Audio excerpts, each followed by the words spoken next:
I'm 78 years old, and I need to tell you something that's going to upset you.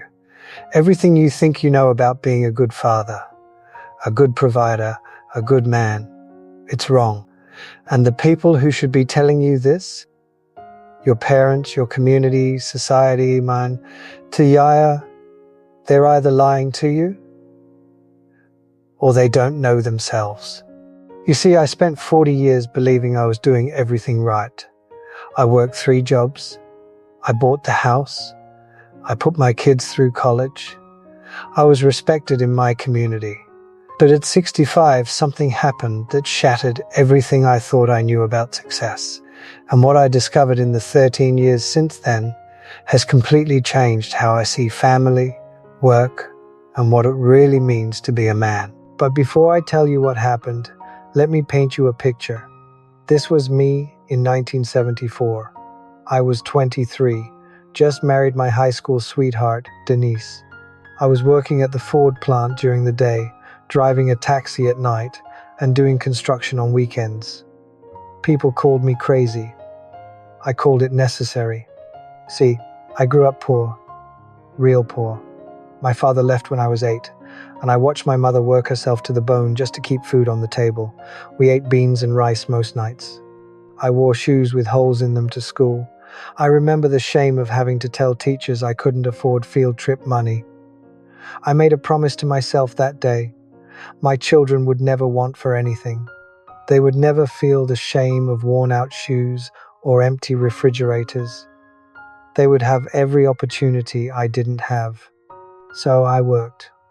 Lord, how I worked. 5 in the morning at the Ford plant, assembling engines until 3. Then straight to construction sites until dark, mixing concrete, laying foundations, whatever paid. Nights, I drove taxi from 10 until 2 in the morning. I'd come home exhausted, fall asleep in my work clothes, and get up 4 hours later to do it all over again. Denise would try to get me to slow down. "Baby, you're killing yourself," she'd say, but I couldn't hear her. All I could hear was my own childhood echoing in my ears. The sound of my mother crying when the electricity got turned off, the empty pantry, the eviction notices. I was running from that pain, and I thought money was the only escape. By 1980, I had saved enough to start my own small construction business, Johnson Construction Company. 3 guys in a truck, but it was mine. By 1985, I owned 2 rental properties. Real estate was my ticket out. I was building an empire, brick by brick, hour by hour. Monday through Friday at the plant, evenings and weekends, building houses, managing properties, collecting rent. I was tired all the time, but I was proud. I was providing, and it worked.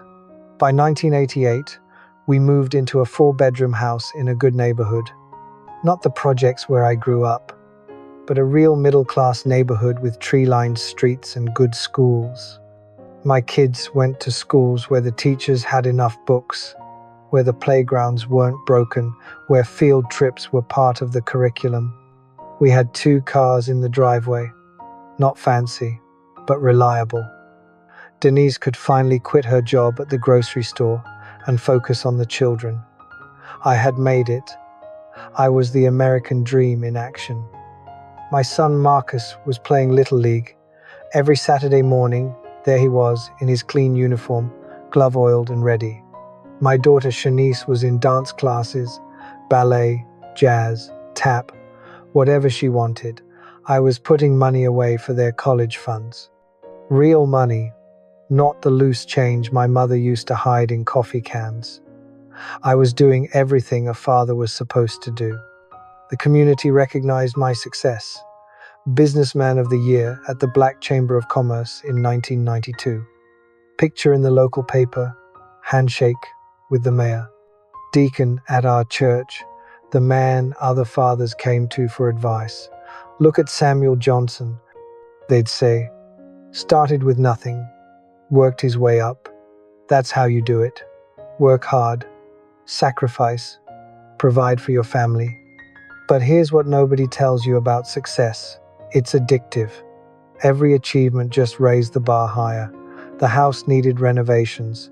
College tuition was going up every year. I wanted to make sure my kids could go anywhere they wanted. Harvard, Yale, Howard. Money wouldn't be the thing that stopped them. So I worked more. Longer hours, more projects, more properties. I bought a third rental, then a fourth. I was at Marcus's Little League games, but I was on the phone with contractors.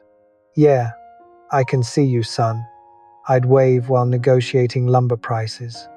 I was at Shanice's dance recitals, but I was calculating project costs in my head, thinking about the bid I had to submit Monday morning. I was physically present, but mentally I was always working, always planning the next move. The irony is, I thought I was being a good father. I thought providing was love. I thought every dollar I earned was a hug I was giving them. Every property I bought was security I was wrapping around them. I thought they'd thank me someday for all the sacrifice. Marcus graduated high school in 1999, valedictorian, full scholarship to Howard University. Standing there at graduation, watching him walk across that stage, I felt like I had won the lottery. This is what all the 18-hour days were for, this moment, this success. We took pictures, had a party at the house. Aunts and uncles came, neighbors congratulated us. You raised a good boy, Samuel. You did right by him. I thought I had. I really did. 3 years later, he called me from college. It was a Tuesday night, I remember, because I was reviewing contracts for a new strip mall project. He didn't call to thank me. He didn't call to celebrate his success. He called to tell me he was struggling with depression and had been for years. His voice was shaky, distant. He said, "Dad, I know you worked hard for us, but I needed you, not your money." I didn't understand. How could he be depressed? He had everything I never had. Great school, no financial worries, every opportunity in the world spread out in front of him. "What do you mean you needed me?" I asked. "I gave you everything. You gave me things, Dad, but you were never actually there." Those words hit me like a sledgehammer. I wanted to argue with him, to list all the games I attended, all the recitals I showed up for. But even as I opened my mouth, I knew he was right. I had been present in body but absent in spirit. I was the father who paid for everything but participated in nothing. Shanice's call came 6 months later. She was 19, struggling through her sophomore year at Spelman. Same conversation, different words. "Dad, I love you, but I don't know you, and I don't think you know me either." She was right. I knew she liked dance, but I didn't know her favorite song or why she loved it. I knew she was smart, but I didn't know what she dreamed about at night. I knew she was my daughter, but I didn't know her heart. Then in 2010, at 65, I finally retired. The business was successful, the kids were educated, the house was paid off, 4 rental properties bringing in steady income. I had done everything right, checked every box on the American Dream checklist. But something strange happened. Without work to consume me, I started noticing things. Denise and I would sit at dinner, and we had nothing to talk about. We had been married for 41 years, but we were strangers sharing a house. She'd talk about her day, her friends, her book club, and I realized I didn't know any of these people who filled her life. I had been so busy providing for our family that I'd forgotten to be part of it. Shanice lived 20 minutes away with her husband and 2 kids, but we barely saw each other. When we did visit, the conversations were polite but surface level. How's work? How are the kids? How's the weather? Like talking to acquaintances, not family. Marcus called once a month. Duty calls, not connection. We'd talk about his job, his apartment, general things, but never about what mattered to him. Never about his struggles or dreams or fears. I was his father, but I wasn't his friend. I wasn't even really his family in any meaningful way. I had given them everything except the one thing they actually needed: me. my time, my attention, my presence. The hardest part isn't what I did wrong. It's what I missed completely, what I can never get back. I missed Marcus's starring role in the school play when he was 12 because I was closing a deal on a property across town. I have the program. Denise saved it, but I wasn't there to see his face light up on stage, to see him bow to the applause, to hug him afterward and tell him how proud I was. I was making money instead of making memories. Shanice won the state championship in dance when she was 16. First place in jazz, the culmination of years of training. I was in another city, working on a construction project that couldn't wait. Denise filmed it on our old camcorder, but watching a grainy video years later isn't the same as being there when your daughter achieves her dreams. When tears of joy run down her face, when she looks into the crowd searching for your smile. I thought providing meant giving them things. Private school tuition, dance lessons, baseball gloves, college funds. But children don't need things. They need presence. They need attention. They need to know they matter more than work, more than money, more than anything else in your world. I found this Father's Day card Shanice made when she was 8. Construction paper, crayons, crooked letters, to the best dad who works really hard. Even at 8 years old, she knew me as the father who worked, not the father who played, who listened, who was just there when she needed someone to talk to. There were so many moments. Marcus learning to ride his bike while I was on a conference call about a roofing contract. Shanice's first heartbreak at 14 while I was out showing apartments to potential tenants. School concerts where my seat was empty because I was working late again. Parent-teacher conferences that Denise attended alone because I was traveling for business. I tell myself I was providing for them, but the truth is I was hiding from them. Work was easier than parenting. Deals were simpler than relationships. Money was measurable in ways that love isn't. But here's what I want you to understand. I thought I was breaking the cycle of poverty, but I was creating a different kind of poverty, emotional poverty. My children had full bank accounts and empty relationships. They had every material advantage and no emotional foundation with their father. These are my grandchildren. Shanice's kids, Mason 8 and Zoe 6, Marcus's daughter Lily 4, and with them I'm doing everything differently. When I'm with them, my phone is off. When they want to show me something, a drawing, a dance move, a story they made up, I stop everything and look. Really look. When they need me, I'm there. Not tomorrow, not after I finish this one thing. Right now. Success isn't about how much you can give your children, it's about how much of yourself you give them. Time is the only currency that matters in a relationship, and it's the one thing you can never get back once you've spent it on something else.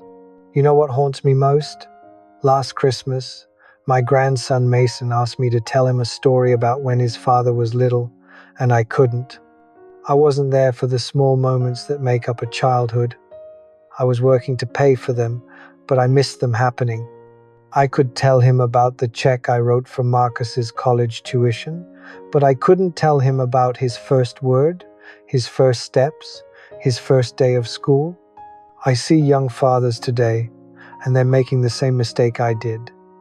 They're convinced that providing financially is love, that working longer hours shows dedication, that sacrificing time with family today will pay off tomorrow when they can afford a bigger house, a better vacation, more opportunities. I'm 78 years old. I've got maybe 10 good years left, if I'm blessed. Maybe 5, maybe less. But you've got time. You've got chances I'll never have again. You can be the father I wish I had been. If this story means something to you, if it shakes you up the way I hope it does, then do something about it. Share this video with another father who needs to hear it. Leave a comment and tell me what you're going to do differently. Tell me about the moment you're going to choose your family over your work. And subscribe to this channel because I've got more truth to share and not much time left to share it. I've learned lessons the hard way, through pain and regret, and maybe my mistakes can save you from making the same ones.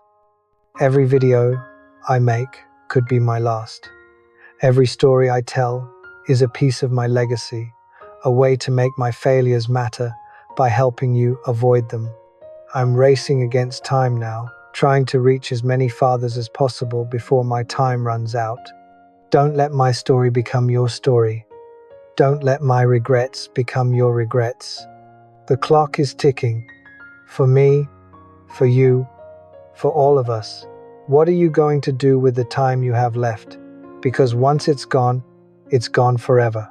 And your children are only young once. Choose them. Choose now. Choose wisely. Because someday, you'll be sitting where I'm sitting. And I promise you, you'll wish you had.